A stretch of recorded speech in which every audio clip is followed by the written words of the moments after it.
action. Hello, everyone, and welcome back to the Deeply Rooted podcast presented by VodPod Media. I am your host, Kevin. I'm also joined by my producer, Gylan. Hi, Gylan. How are you doing today? Hey, man, what's going on? You know, just another week getting through life, dealing with life's challenges and, taking the good, the bad. Happy to be healthy. Definitely my energy levels are up and just happy to be here. Happy to get things going. Let me tell you something. Your energy, the way you come in, knowing everything that you've gone through. I've talked to you. You know, we have mutual friends. Thank you so much because it reminds me why I do this. Right. And this is one of the reasons. Not just a paycheck. Right. Yeah. Thank you for that. Okay. So on today's episode, we're going to be discussing finding your why and its importance when life gets tough. But before that, I do want to touch on a couple things. I want to give a couple shout outs and just make a couple of quick announcements. I want to give a shout out to my fellowship at His Bible Place. Follow them on IG. That's where they're at His Bible Place, just like that.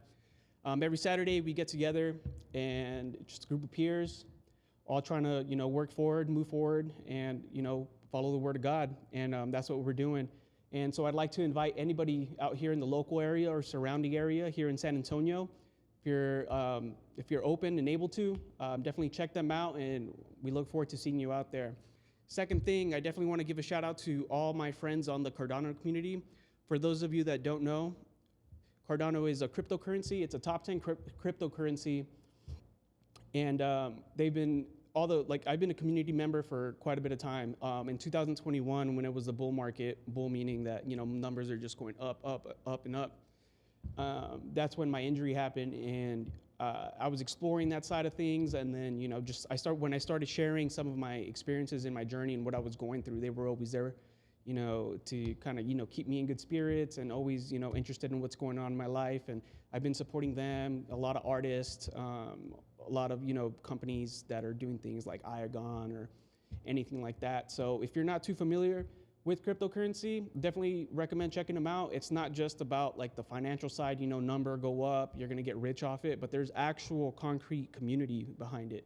There are services, computing cloud services, lending services, like internet services, anything that you can think of is out there. But where I spent most of my time was, working with artists, both here local in San Antonio and worldwide. And it's just been such an interesting journey, and it's been interesting connecting with people outside of what I normally do, which has always been like military or sports and stuff like that. So it's opened my eyes to different things that are out there. So yeah, thank you guys so much for your help and support during all that. And I'm just looking forward to give back to you guys, and I'm thankful that you guys are joining me for this journey. Okay. So finding your why. Finding your why? Is that what we're talking about today? Finding your why and its importance when life gets tough. This is something that's it's carrying on with the theme that we had with last week in the book, in Discipline Equals Freedom, the Field Manual by Jocko Willink. It's just the second chapter in that. But I think this is something that definitely we all deal with. We all kind of, whether we consciously know that we have a why or subconsciously, we do. Sometimes it's just survival. You go to work to pay your bills because you have to pay your bills and put food on the table. You take care of your body because you want to stay healthy. You don't want to get chronic illness or anything like that. But we all know that things can get difficult. It's not everything's linear. One week you're doing well, the next week maybe not so much. But staying on course, having that strong sense of why am I doing this and where am I going, I think that's really important. And it can help us. I think it's one of those things where it's when things are going wrong for us, or they're just tough, or it's just chaotic all around, just kind of tapping into your why, I think, is really important, just to kind of give you that boost. And it's like, okay, yeah, this sucks, but I got to do this because I want to reach my goals. So what exactly is a why? Like people say finding your why. What is that why? Tell me more about that. Right. So I think it's one of those things that's subjective, right? I think there could be, I don't know it exactly, but an objective why. I mean, maybe if we look in the dictionary or something like that. But for me, why is, think it's the root source of all your aspirations, where it's, okay, I'm doing this, but why am I doing this? And again, if like when things get tough, it's like, it's so easy to quit if you don't have a strong why. But if you're doing it because there's something more to it than just the outcome, I think that's where my why comes from. Yeah, but what is it? So like, are you asking me what my why is? For No, example, no. I'm asking like, what is a why? I think it's what keeps you going. It's the meat and potatoes of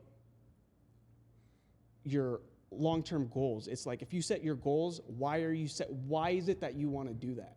I want to save $10,000 by the end of the year. Why? Well, I want to upgrade my car. Well, why? Well, because my car is a little older, it's starting to break down, and it's just more financially responsible to have a functioning and working vehicle than to keep dumping money into it. Well, I want to take care of my health. Well, why? Well, because I'm in a wheelchair now, and I see how fast things can change and how much it sucks being in that dang hospital. And, it's just like one of those things where it's like, so I think like, it's, for me, I don't see it like I start at my why. I think I start at my goals and then I work back to my why. Okay. How do my goals impact my bottom line? And that's what it is for me. Okay. Yeah. I got you. Yeah. And so to get started, I am going to be reading the book on why, and maybe we can get a better picture after I read this. This is the second week you've read out of this book. What book is this? So this book is called Discipline Equals Freedom. It's by Jocko Willink. It's a field manual. It's not long at all. It's actually, I really like it. It's big font, short chapters. The chapters are like a page or two. But it's written for dudes. Yeah, it's written for dudes. Anyone can read it, but yeah, I like it because, I have a short attention span, and it definitely keeps, it's a good source to go back to. And Jocko's a great guy. I don't know if you're unfamiliar with him. Jocko Willink is a former Navy commander. Now he's a podcast host, Brazilian Jiu-Jitsu black belt. He owns his own company called Echelon Front, where they go to businesses and they conduct, like they look at your business from top to bottom to top, and see where you can improve in efficiency, where you can cut some fat and stuff like that. And Jocko's doing really good things. He has his own supplement line, Origin, which is his clothing company, just a really good product overall. Okay, so why? And the chapter is called Why. And it starts off with why. And it's at the front of the book too, right? It's at the front, yes. Yeah. Just the second chapter Gotcha. in the book. Yeah. So why? Over and over and over again, I am asked, why? What drives me? When I was younger, I was preparing for war. I knew that somewhere out there, another man was also preparing. That man was my enemy. He was working, training, planning, and preparing to meet me at the battlefield. I didn't know when, I didn't know where, but I knew at some point we would meet. And I wanted to be ready. Ready mentally, ready physically, ready emotionally. So I trained and I prepared, and I did everything I could to be ready for that day. When I became a leader, I took the same approach. To prepare my men in the same way, to train brutally and without mercy. And the day came. We met on that battlefield. We were ready, and we fought, and we won. Then one day, it was over. I was no longer a soldier, no longer a leader of men. I was no longer preparing myself or my men for war. So, what drives me now? The answer is simple. The men that did not come home. Mark and Ryan and Mikey. But it is not only them. There are others. Hundreds more, thousands more, countless more, who fought and died to give me the gift of freedom. And for them, I will make every day, every minute, every second, I will make it all count. I will live to honor their sacrifice. I will live worthy of the price they paid for me, for us. I will not let them down. Short chapter, but straight to the point. And I think this kind of touches back to kind of how we were talking earlier, Guylan. Yeah. Where it's like, why am I doing this? And it's, again, it's objective. There's a lot of stuff in here that I can relate to, being, having been in the military before, having deployed 3 times. And so I see that, and also that transition that he made there. He's not doing that anymore. I'm not doing that anymore. But life goes on, and there's still plenty more to accomplish. Like I still feel relatively young. I feel old, but I'm still relatively young, and there's still a lot more for me to accomplish. So, my why when I was in the military or when I was doing those things, it was completely different than what my why is now, in a sense. In a sense, but I think, setting that why is really important, especially when you start struggling, when you start going through difficult times, and you just think that you can't find a way forward, or you just want to quit. It's so easy to quit. So like, man, I don't want to do this anymore.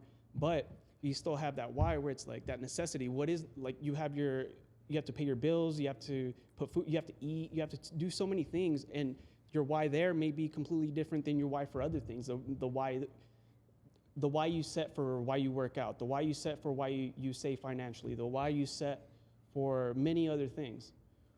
And, we're always going to be changing them. You're going to set new goals, and you're going to have a new why. But So tell me, what's your biggest why? my biggest why, I have 2 separate categories for me right now. My first one, and first and foremost, is going to be my kids and my family. And why? Well, for my mom to start, she immigrated here, and she made all these sacrifices to get us here. And even though, things weren't always easy, it's like, because of that, I was able to have a relatively good life. I've been able to do and accomplish so much and live a life that I never thought I could, because of the sacrifices that she made. So now it's, now that I'm older and she's getting older, it's like, I have to pay that back for her. And now after that, it's my kids. Or like, together it's my kids, because I know right now they're young, but as they get older, it's going to be the same thing for them. They're going to be the ones, the strong ones, the healthy ones, the ones that are going to be, pushing out, living their lives, trying to accomplish all their goals. And so if I, if I have a strong why, and I set my goals, and I, revert, and I make the right decisions, and I take action to accomplish those goals, then I can show them the same thing that my mom showed me when I was younger. And that, from my familial standpoint, that's 100% my why. Now, the other why I'm doing this podcast, and why I'm sharing my journey post my surgery, post paralysis and stuff like that, is because when I was in that hospital, like, again, being here in San Antonio, I'm not from San Antonio originally, so it was like I was very lonely in that hospital, and the only thing I had was those 4 walls and the doctors that were there, but they got to go home after their shift, and it was just still me, and I'm still the one that's paralyzed, and I'm like, man, like, this sucks. And I know that, every year, thousands of people go through some sort of life-changing event that, leaves them in a wheelchair, or maybe you're dealing with amputations, cancer, whatever the case may be. There's a plethora of things that can go wrong in life. And I mean, we're only human. Even if we had a clean slate, clean bill of health our whole life, anything can change from one day to another, car accident, something like that. And when I was in the hospital, I wish I would have found someone. I mean, I did. I had it in the book. I had it from people that I listened to, like Jocko. But I needed something a little bit more personal, something that maybe someone that had experienced some of those things that I did. And, I found some content creators and stuff like that. And I got to learn a lot from them. But I want to share, like, my most vulnerable moments with everyone, because it's like, I'm human just like you. And, I'm not embarrassed by this, because I know that ultimately I don't feel like I did anything wrong to land me in this spot, but I'm still here. I'm still in this position. So it's like, okay, well, I mean, I can't change that, but I can share with others, and I can start a dialogue, have these conversations. And again, it doesn't all have to be the same type of injury. It doesn't have to be the same exact experience. It's just about helping people and showing that there is a way forward, and that together we can overcome anything, and we can, having a strong why, making the right decisions, taking strong action, and accomplishing your goals. And if you don't accomplish your goals, you restart. It's all rinse, wash, and repeat. That's, we don't talk about moms enough, right? we don't. And you would talk about Jocko, big, strong man, Navy SEALer, Marine. But we don't talk about moms enough. And right before the show started, I had to call my mom. And my parents have been married for 40-something odd years. 52 years, right? Congrats. Thanks. That's rare. It's That's huge rare. for them. That's rare these days. I know, man. I know. And she was talking about her and dad being out in the pulling weeds and stuff. So I thought that was out in the land and stuff. But, for women and for moms, I think sometimes the why is kind of easy, right? It's generally the kids. And I think for dads, it's not as easy as it is for moms, right? Especially separated households and stuff like that. So I just think that, that why is that drive or motivation behind what you want to do and how you do it. And so I just think, like, shout out to all the moms, even though the show's not about moms right now or Shout out anything moms. else. But, Yeah, always. I know you're close to your mom. I know you really respect what she did, immigrating, California, now San Antonio, and she raised, obviously, an amazing young man. Thank you. And I think my parents did okay, too. So They did, yeah. But, man, it's just the why for moms is probably pretty special. I'm not saying this not for dads, right? But for moms, it's like they don't have a choice. Right, it's a thankless job. Yeah, Everyone really thanks is. them, but it's a thankless job because it's like, for example, we get like a Mother's Day, we get a Father's Day, right? Everyone, that's like where people get celebrated, but it's like there's still 364 days, sometimes 365 on a leap year, where it's like yelling kids, sick kids. It doesn't matter the time of day, that you're still doing it. And again, it's like now we live in a society where it's like everyone has to work. There's no, like, it's very rare. I'm not saying it doesn't happen, but it's very rare to see like where there's only one head of household and no one else works in the family to provide some source of income, right? Especially these days. But yeah, I do think, and what you said on dads, I think that's important. I can see that 100% too. But I also think that for guys, we kind of just, even if we don't think about it, we don't have it written down or anything like that. I think we do it out of necessity. So like we kind of are just built that way, where it's like we have to go out there and provide. Way back then. Yeah. No, it's built into us, right? 100%. I think there is the swinging of the pendulum. That's kind of getting off topic, right? But I think there is that swinging of the pendulum now where women don't, quote unquote, need men as much, just because so many things are automated, right? Like putting a tire on a car is automated. It's not like it used to be, where you'd have to jack up the car, you'd have to get the lug nut. Now they got the little things, and they're electric. They're little power tools that they can do. I still think that men and women have a place in each other's lives. But I think men and women need to redefine their why. Why do they want to be together? Because it's not necessarily financial anymore. So what is that why for men and what is that why for women is kind of interesting. Right. And I think that's a very good point. And I think, again, it comes down to like, what are your goals? Sure. What are your goals? What do you want to accomplish? What do you want to get out of life, and why? And so, like, even if you don't know your why off top, when you start with your goal, work backwards. Why am I doing this? Because anyone can say like, oh, I want to go to the gym. I want to save $10,000. I want to do all this stuff. But the moment something gets difficult or gets hard, same thing, it's so easy to quit. It's so freaking easy to quit. And I mean, I'm not gonna lie, I've quit on things in the past before. I'm not perfect. I'm not here like sitting on a high horse or anything like that. But we reset once after. Like, if we quit on something, we just move towards something else. And again, it's like, well, why am I doing this? What's your top two whys now?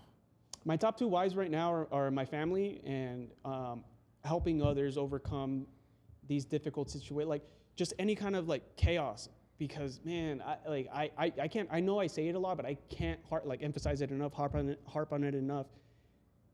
I was so dang lonely in that hospital, and I didn't know what was what. Doctors were telling me one thing, my body was telling me something. And this was during different. COVID. What's that? This was during COVID too, COVID, right? Yeah. Visitation hours. There was very small visitation hours. I didn't get to see my kids. I probably saw, when I was in the hospital for 3 months, I saw my kids 2 times, 3 times tops. And that's tough, going from seeing them every day, working to put, like, I was working, putting food on the table, seeing them every day, being there, and my son was an infant at the time. So it was like, man, like, this is brutal. I don't like, there's not like, who am I going to talk to? When I was in the hospital, I asked to talk to mental health service providers because I was losing my marbles. I didn't have my wheelchair that I have now. I had a big hospital chair. I had to have the IV bag behind me, follow me everywhere I went. I had to have someone be with me in case I fell out. Because and you were new to the wheelchair, the whole wheelchair game. Yeah. All fresh. It was. So just recently, you, we're open and honest here, right? Right. You didn't listen to your body 100%. You pushed through, and you wound up back in the hospital again. Yeah. Yeah, you wanted me on the show, man. Like, no, I'm just reflecting. And I'm like, man, I'm so freaking hard-headed. I swear I have a helmet or something. Yeah. Because oh no, dude, trust me, I know, right? Like, we just had to break in at the other warehouse. We're not going to go down that road. Right. Yeah. So my question to you is, did you feel that same type of like, and I know there's a lot of military people listening to this, so PTSD, and I'm not equating what you dealt with, what people deal with in the field to that, but did you feel some sort of like flashbacks, like, damn, this is, there's nobody here? And I know I texted you the first few days. Yeah. I didn't know you were still in the hospital. Yeah, it was crazy, a week right? later. Wasn't it crazy where I'm like, hey man, I'm in the hospital. Yeah, we got to reschedule today. And then I didn't know I was going to be there for that long. Typically the way it works is, but to answer your question, yes, we're good. How did you feel? Anxious. The anxiety was horrible. And then I still have bruises. From the IV in you and stuff? IVs and stuff, yeah. Because they had to pump you full of fluids and antibiotics. Antibiotics, yeah. And then again, like I was on bed rest, so it took me back. Like, I'm so independent, I can do dang near everything except take that hill, which I will. I'm gonna conquer that hill. Mark my words, one day or another. It's not a hill; it's a ramp. First of all, it's a giant ramp. It is a giant ramp. What do you think? I was actually walking up. Huh? You think it's like 40 foot long? Oh no, at least no.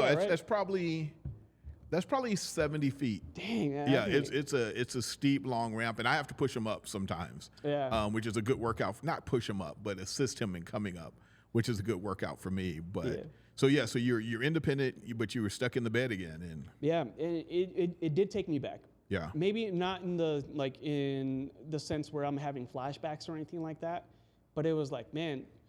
So, okay, I'm 3 years out of my injury. I'm like 3 years out, and I'm like, I feel like I'm starting back at square one because I feel like crap. I don't know I know a little bit of what's right with me, but a lot of it was just lacking trust, lacking confidence in the doctors for multiple reasons. I won't get into the specifics. I don't want to, make medical professionals, paint them out in a bad light because they're great people, and we definitely need more medical professionals. And they do a lot for me. They helped me. They kept me alive, and I'm super thankful for that. But it did, in a sense, it did take me back. I was really anxious because I was like, man, I don't want to be here. I want to be healthy. I want to be home. I want to be doing things that I set out to do, and that was just taken away from that. And again, it was like I was restless in the hospital. What sucks about hospitals is they have to come take your vitals every so often. So they have 3 shifts, and then at least once a shift, and then you can't get a full night's sleep because they're coming in, they're waking you up, they're drawing blood at like 4 a.m. They're like whatever you can think of. Then physical therapy comes and talk to you, and it's just the doctor. Man, I can just go on and on and on and on.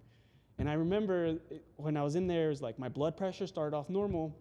By the end of the hospital, my blood pressure was up because I was so like just worked up, like, get me out of here, please, for the love of God, get me out of here. Yeah. But which brings me to one of my next points, and I think it kind of ties everything in together. Sure. So Viktor Frankl wrote a book. It's called Man's Search for Meaning, and there he states, those who have a why to live can bear almost any how. And that, to me, that's just like, boom, hit the nail right in the head. So say that one more time. Those who have a why to live can bear almost any how. Yeah.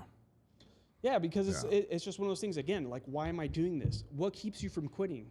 Your why.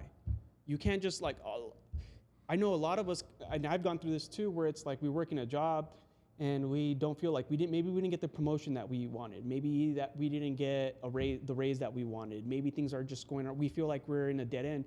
we would love to just quit.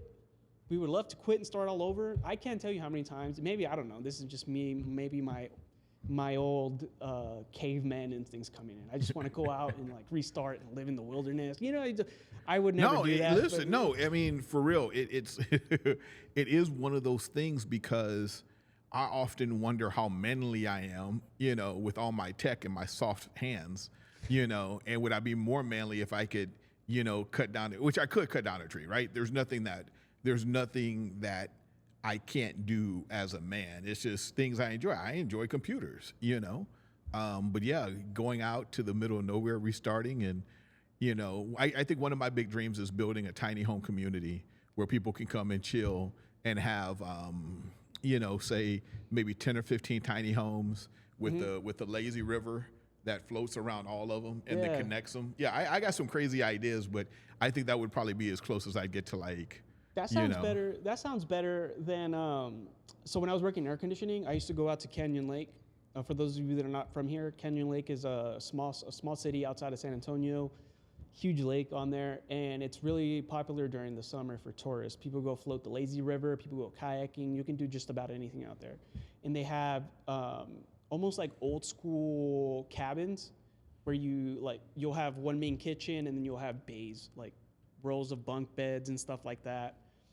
And and that sounds like a better thing than that, because it gives you a little bit more privacy. Maybe it isn't as big, but I mean, when you're going out there, it's like, what kind of sense of privacy do you have? It's like you're in a cabin full, like with strangers and stuff like that. Yeah. So it's like, so the tiny home idea is kind of crazy, because it's just, but they're all connected still by lazy rivers, but you still have a privacy fence. People can't see what's going on and stuff like that, but it's connected by a river, a lazy river, and then maybe a huge pool in the middle, right, or out to the side. But I think that in society, I think one of our challenges is we've gotten away from experiences that are kind of simple and basic, right? You want to go somewhere, it's like, hey, let's go to Disney World. Well, why not spend this place on this tiny home community and look up at the stars and have s'mores cookouts with your family and meet people if you want to meet people? And there are places out there like that. Don't get me wrong, right? But then that comes like to your why. Is your why wanting to hang out with other people? Is your why creating new experiences with your kids? If that's your why, then it's really possible to do. It just depends. Right. Yeah. Yeah. I love that idea. I might talk to you after the show after that. That's a freaking phenomenal idea. But I also think your why has to be personal. It can't be superficial. Sure. I think having a personal why is gonna be. I think like having a personal why is going to carry you further than what a superficial one is. And I think a superficial one is rooted in motivation. Sometimes, especially over the weekend, we're like, man, oh man, I ate so much. I'm going to start eating clean tomorrow and start hitting the gym again. I'm going to get my body right for summer, whatever the case may be. You might have the motivation to start and you'll go. But again, it's like, oh, I'm so tired of eating chicken breast and broccoli and white rice, which I did forever. And trust me, it was horrible. I understand. Yeah, I understand. Oh my goodness. But it's like, well, why am I doing this? Okay, well, it's like now, before it was like, okay, well, I'm training triathlons, in the military, I want to be ready to deploy. I want to go deploy as often as I can, and I want to be fit, and I want to be in the best, like I want to be in good shape, and I want to be in the right space to take care of my troops, and I want to be in the right space to take care of myself, come back healthy and alive. But now it's like completely different, to where it's like, well, I just want to make sure I don't end up in the hospital anymore. I want to make sure that I, even though I am compromised, that I'm able to be here for as long as possible to my kids, giving them a good example. And the last thing with that is, I feel like I have a decent frame right now. I'm still in pretty good shape. I haven't been working out as much as I should. I really haven't. But it's like, I don't want a bigger wheelchair. I don't want to end up dealing with other complications. It's actually really common for people with spinal cord injuries that are wheelchair ridden or bound to develop diabetes. We can't stand up. Our bodies process sugar a little bit differently. In fact, I did a study with my doctor where I drank an Ensure. I guess it has a lot of sugar, and they monitored my body for the next 4 to 6 hours to see how my body dealt with and digested that insulin or that sugar and they checked my insulin response. So luckily everything's good right now, but I think again, that's where it's like, I don't want to have to deal with diabetes. One, because I love candy. I love sweets. I love muffins, cakes, Mexican candy, gummy candy. Oh man, all the canned chocolate, just freaking pour it on. I'd destroy it. I have Mexican candy in the car waiting for me right now, and I'm gonna go destroy that as soon as we're done with this. But yeah, I mean, in that sense, it's like, okay, my why's it has to be personal, and it's personal for me in those reasons where it's like, okay, for my why for my health is that, so I can be there for my kids. But now this is just, it's different. My why for this is because, man, there's no telling, when life's gonna throw you a curveball and you're just gonna have to deal with it. And I think a lot of the people that have been following me along this journey, it's like, we've been able to share and discuss and have conversations where even if this doesn't impact them directly, it's like, I mean, we're all human. I might be in a wheelchair, but I'm still human. I still deal with emotions. I still deal with, injuries. I still deal with, hardships and stuff like that. Yeah. So, and now that you and I are getting to know each other better on this podcast, we've started to have more intimate conversations around life and being in a wheelchair. And, I know I was talking to somebody one day and I was like, I cracked a joke and they're like, and I'm like, no, dude, like he specifically said like, yo, treat me like everybody else. Yeah. If I'm walking around here and I'm chubby, his chubby is his wheelchair. You know what I'm saying? Like if that's going to be the joke, if I got cross eyes, if he has cross eyes and a wheelchair, then his cross eyes and a wheelchair. Yeah. And I think that's very important to everybody to treat each other like a human and not lose our sensibility on what's funny and what's not funny based on what we think it is, and not the person who we're talking to. So yeah, and I think from a personal level, I think that might take time for other people. I think maybe we live in a time where political correctness is emphasized so much in everything, so it's hard to crack a joke. But jokes are so like they're necessary. We need to laugh. Do you watch Kill Tony? I love Kill Tony. Yeah. I watched the episode last night and it had one of the funniest episodes that I've ever seen. I was laughing out loud. Cam Patterson, do you know what Cam Patterson is? I know Cam Patterson, yeah. Cam Patterson said, I just found out that a pickle is a cucumber. And they laughed so hard. I mean, it was just the way he delivered it. And they were like, well, it's like, no, for real. Anyway, I digress. So go back to the show. I want to, before we digress, I need to take a trip out to Austin and go watch Kill Tony. You know what? I think I could probably get us front row seats. Let's do it. Oh, yeah, because that'd be great. Then I'd start doing dips or something, make it obvious that I'm in a wheelchair. I just want to get roasted by David Lucas one time. You know David Lucas? Yeah. Just one time. You're so funny. Oh, I roll love up that guy. on That stage. Freaking hilarious. And get roasted by David Lucas. Yeah, that'd be hilarious. Yeah. But all right. Back to the show. All right. I do want to hit with another quote, and this one's by Simon Sinek. And he says, working hard for something we don't care about is called stress. Working hard for something we love is called passion. And I think that kind of goes back down to the motivation standpoint, where it's like, okay, maybe you start a job, you're motivated, you want to get a work, you want to try something new, you want to buy some wheels for your car, car upgrades, you want to buy a new Xbox, a new PlayStation, new clothes, whatever the case may be. But after a while, and you're just that daily grind, you start getting beaten into the ground, that daily grind. Maybe you're hitting the gym every day, and you're just sore and you're tired of eating the same food, you're tired of you're sore, whatever the case may be. And it's like, well, if you don't have a strong why, it's so easy to quit. You're going to take that, you're just not going to show up anymore. Yeah. And it's done. But when you have that, when it's like, there's more purpose and meaning behind it, I think it's just so much easier to stay on task or deal with the chaos, deal with the daily grind. It's just, I don't know, that one really stuck out to me for that reason, because I never looked at it like that. But that one really helped me break down, between motivation. What motivates me and what is my why are two different things. Sure. Because what motivates me, I feel like, is often, it might be superficial. Sometimes it's competition. I'm a guy, and I play sports, and I've always been around sports, and I've always been competitive, even with my immediate friends group. We'll We'll play. Lately, we've been playing 2K or college football, which they finally released after 11 years. And it's just like it's healthy, but I think that making sure that you know the difference between what is your motivation and what is your why is just really important. And it kind of takes me back to what I was saying earlier on the. Hold on, let me find it. All right, so you have like tools for visualization. You have your why, you have your action / decision making, and then you have your goals, right?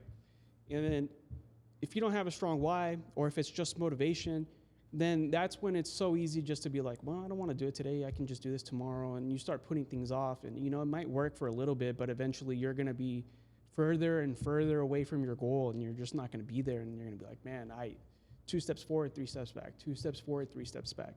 But with that strong why, it's like, oh no, just suck it up and do what you have to do every single day, and make sure you do it before you go to bed. Super simple, super easy.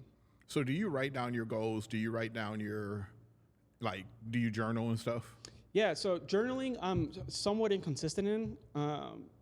I do, when I wake up, I do like a lot of like mindfulness, a lot of meditation. And it may not look like what textbook is, but there's a lot of time with myself.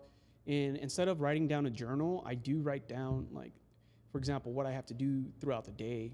I have my outline, for example, for the show and stuff like that. So like I work on things and I have them down. It's super scattered. It's not consolidated, but I do have that. My goals, though, I always have my goals in my notes. And that's something I learned when I was in the military. And because it was every year. So in the Air Force, the way it works is you have, I don't know if it's the same. I got out in 2019, so I can't, I believe they might have changed it, but before they used to be called EPRs, Enlisted Performance Report. And I learned from a chief, I can't remember his name right now. I don't even want to think about it. Chief Hiawatha? Sure, yeah, we'll run with that. No, Chief Lewis, there we go, Chief Lewis. It's Chief Lewis, Yeah, okay. Chief Lewis, all right. So there's always about, like, he would give you a card, write down your goals, and whenever he would see you randomly out on base, he'd be like, let me see your goals card. And so it was like, what is your personal goal? What is your academic goal? What is your vocational goal? And then those are 3 separate whys, for me at least. And so I was like, okay, that's something good. And because that, sometimes I'll just be messing around my phone, doom scrolling, and then I'm like, and then I'll just go through my notes to see like what I got going on tomorrow or the rest of the week. And the goals, my notes are always at the top, or my goals are always at the top. And I'm like, am I closer today or further than I was yesterday, and why? Yeah. And so it's like, oh, okay. Yeah. But that's a really good tool to have. I wish I was better at writing. I hate writing. So there was I'm a tech guy. So there's a app called me.bot, mm-hmm. and you talk to it, mm-hmm. and it's basically a therapy app, right? But it starts connecting the dots, mm-hmm. from something you may have talked about 2 weeks ago to today. Yeah, it's kind of wild, and it also gives you like no nonsense, cut to the chase advice on stuff. I try to use my reminders as much as possible, mm-hmm. but then I'm like, I'm looking at some of these things. Get out of bed before 9 a.m. Yeah, before 6 a.m. That didn't work, and then I kind of feel bad about stuff, but then it says work edit for deeply rooted logo and video, and that does work, So mm-hmm. some of the things, they're on there, and it may not be right away, but they do. So yeah, that is a military thing as well. I was never in the military, but right, yeah. And I think, I don't want to just make this like solely about military, but the military did play a huge role in my life. And for you, yeah. Yeah, for me, yeah. And it's exactly what we talked about last episode, where it was like, I was just this lost kid, young dumb teenager that thought I had life all figured out, and then boom, got hit right in the mouth when I found out that I was having a kid. Because at that point, it's like it's more than me now. I think if I wouldn't have had my kid, who knows where I would be right now, or sure. what would I have done, But that's just the way the life played out for me. And so I didn't have it all figured out then either, Yeah. If I could go back, there would be a million things I would do different. But things played out the way they did, and, thankfully they made me who I am today. And for that, I am forever thankful. Yeah. And so I think that's just something that I hold near and dear to my heart. And so, I mean, this information that or these things that we're discussing isn't like some secret scroll stuff that I have to get clearance for. No, this is all stuff that impacts us, benefits us all. And and what's crazy is this is our second podcast, right? Yeah. It's six in the tank. in a few weeks, and then 20, and next thing you know, we're going to look back and it's going to look completely different. Yeah. And it's about evolution. It's about growing. And like, you weren't the same, as you are now. You had certain things shook you up, and you've gotten from point A to point B. And so I'm curious to see your growth and my growth and our growth together as friends on the podcast, Right. and what we can bring to people. Right. Yeah. And on that, it's like before I even did this, I had to read like this. I love talking about a why, because I look back to that first episode that we did, the one that we... The very first yeah, one. the very first one. We're not going to air it. Just horrible. Well, we may air it one day. No, We don't may do air it that. one Don't day. do I'm over here hyperventilating. No, you know what? That's a good idea. Yeah. Just, hey, look, man, like as long as I get better, though, because I'm not going to, 100%. Yeah, but I felt like a great deal of imposter syndrome. I felt like I didn't belong. I was like, who am I to even be starting a podcast? I look at all these successful podcasters and I'm like, who am I? I was just battling myself there. But then when I went back and I was like, well, this isn't more so for my kids. This is more so for the greater good, the greater whole, humanity, knowing that this wasn't an isolated incident to myself. This is happening across the board worldwide. And, if anyone's out there looking for anything, like any kind of like, hey, how did you get through this? And I talk to my friends about this. I talk to a lot of people because they say the same thing, like, hey man, like, how long have you been in a wheelchair? 3 years? And they always hit me with the same stuff. And I'm not gonna say I hate when they say this, but they always say like, oh, I don't know what I would do. If I was in a wheelchair, I probably would have, done something bad or, something crazy. And I'm like, no, it's not like that. Don't think like that. And in the event that does happen to someone, or some sort of life-threatening thing happens to someone, it's like you have something to fall back to, and you have a community out here that's, willing and able to help you, and hoping just to have a conversation with you and stuff like that. So I think, I'm just hoping to improve. I know it's not going to be the same today that I will be, 5-10 years down the line, but we all got to start somewhere. And so that's what helped me get over that initial fear, that initial imposter syndrome, where I was like, all right, I am someone, and I have a story to share, and I am going to share that.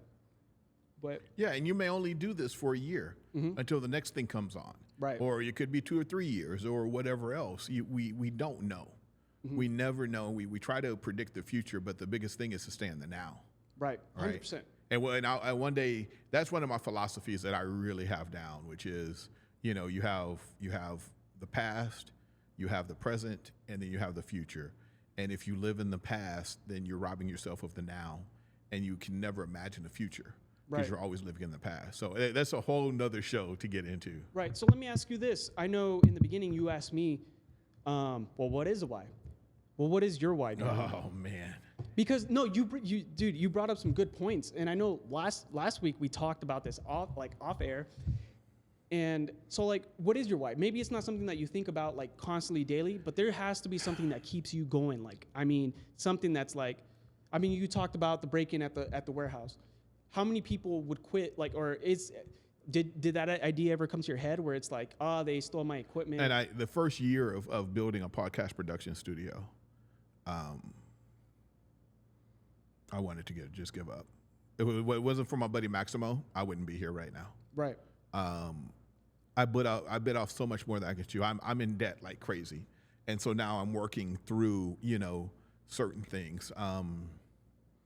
My why is, one of my whys is to really make my parents happy. Even as mature and old as I am, it's really to make my parents happy. And I know my parents are like extremely proud of the person who I am, but I don't know sometimes if like the monetary success is there, right? I think, for me, my why for losing weight is to be healthy, right? To get through those things. But I'm not one of those big why type guys. I've never been like, oh, I got to reach these goals. I got to chase this. I got to chase that. And I think sometimes because things have always come easy to me. Life has always come to me very easy. Critical thinking, love is always, relationships have always come easy. But so I struggle, and I think as time goes on, I'm going to work on the why still, right? Because I'm not necessarily at that point of like, hey, what's my why? My why is this, and this is why I get out of bed every day. It's kind of like I get out of bed every day because you're supposed to get out of bed every day, right? And I think sometimes maybe I have too much of the whole male thing, like you do this because you do it, and not a real reason or a real why, right? It's and I know that when do have goals, major goals, when I do have something to do. This week is incredibly busy, right? And it's going to go off beautifully and great, but it's easy. In my head, it's easy. I don't look at things as being hard. I always can see the end in me getting to the end. And I don't know what that is. Maybe it's, I was watching something yesterday, they call it delusional. But I've never like really looked at life as being hard. It is, it's a challenge, but I wonder sometimes that's hurt me on my why. Right. No, that was great. To me, just based on hearing that, I think you have a really strong foundation. Like you said, you mentioned critical thinking, and then earlier in the podcast you mentioned that your parents are still together, or have been together for 52 years. Sure. So it's like, oh man, like when I look at that, I'm like, that's a strong base. That's you got. Yeah, I'm extremely privileged. I'm extremely privileged, and because we've had to fight as a family, but it's never felt hard or, I didn't have this or I didn't have that. And a lot of people have that, right? I don't know, man. It's a challenge. It's a challenge because, the spiritual stuff and God and the universe and coaching. And I think for me now, it's like really doing the big audacious things. And I think that's where I get stuck, is doing the big, fucking audacious things. Well, why are you doing them? Why am I not doing them? No, why are you doing big audacious things? I'm not doing big audacious things. I mean, the podcast studio is big. This is huge. but it's doing it well, right? And I think that's where it is now. It's really doing it. I feel that I skate a lot, right? But it's really doing it. Like my goal is $5 million run rate a year. Yeah, $5 million a year.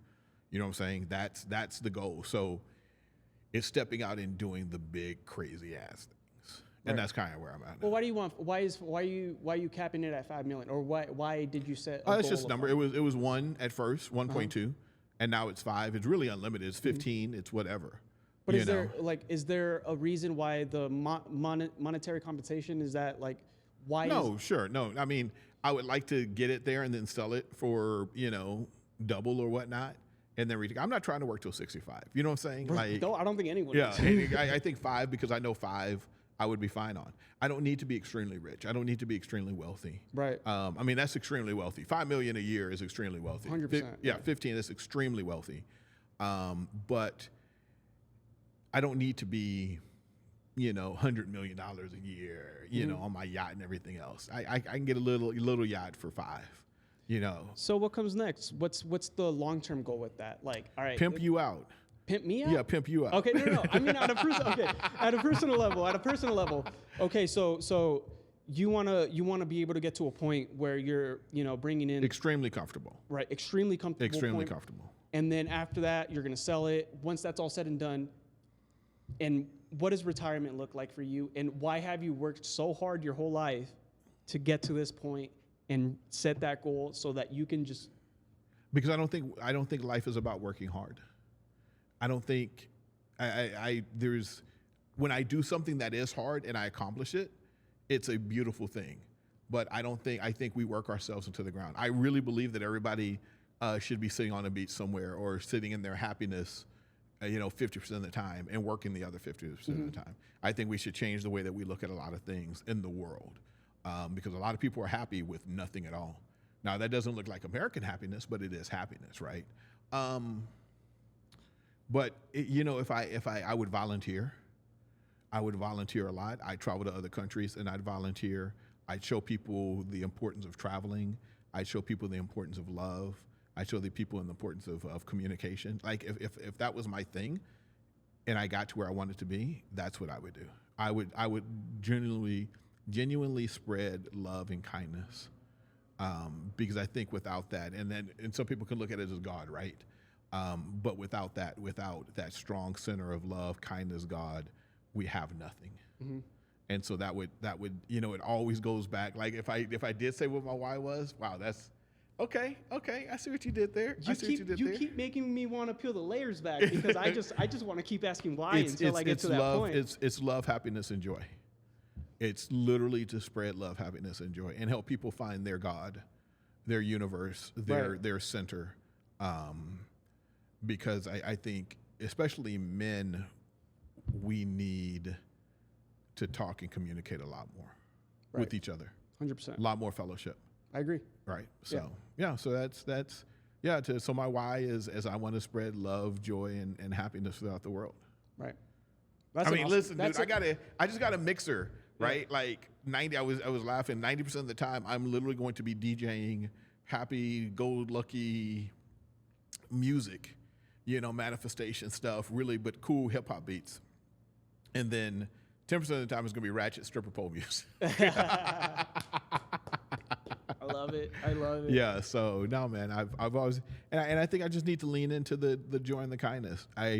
But I look at it as a weakness as a man, which is a really interesting piece, right? Yeah. If you're too nice, if you're too sweet, if you're too kind, you're going to be looked at as a simp or, something like that. So the balance. Yeah. Well, I mean, if that's the balance doesn't have to be, you got to be a hard ass. No, you don't. Right? I don't think so. Yeah. Yeah, there has to be a balance. Sure, there is a balance. Yeah.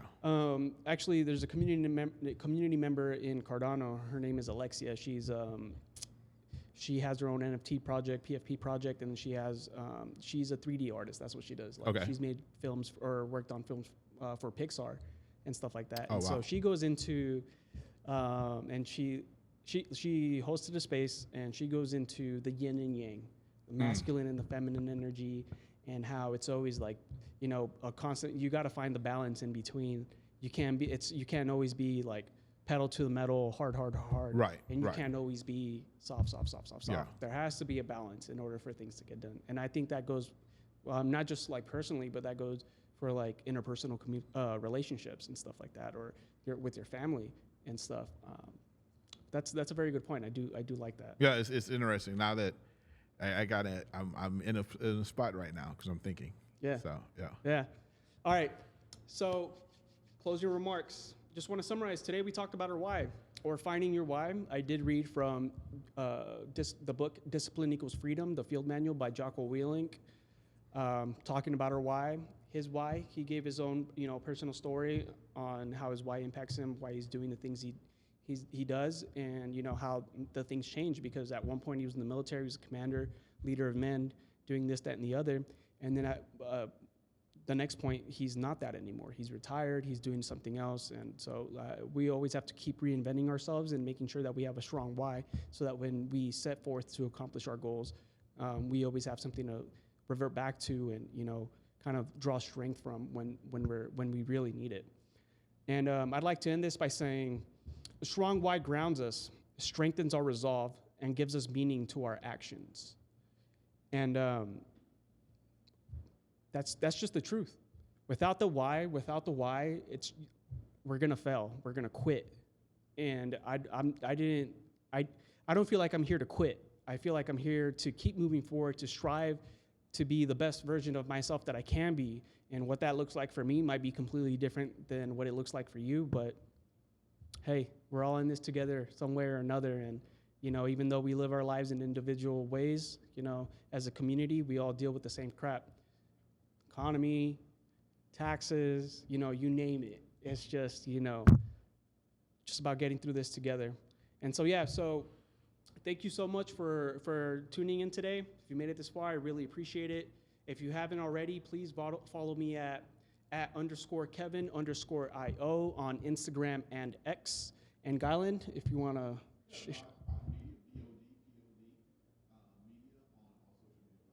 Perfect. Thank you so much. We look forward to talking to you again next week. Thank you.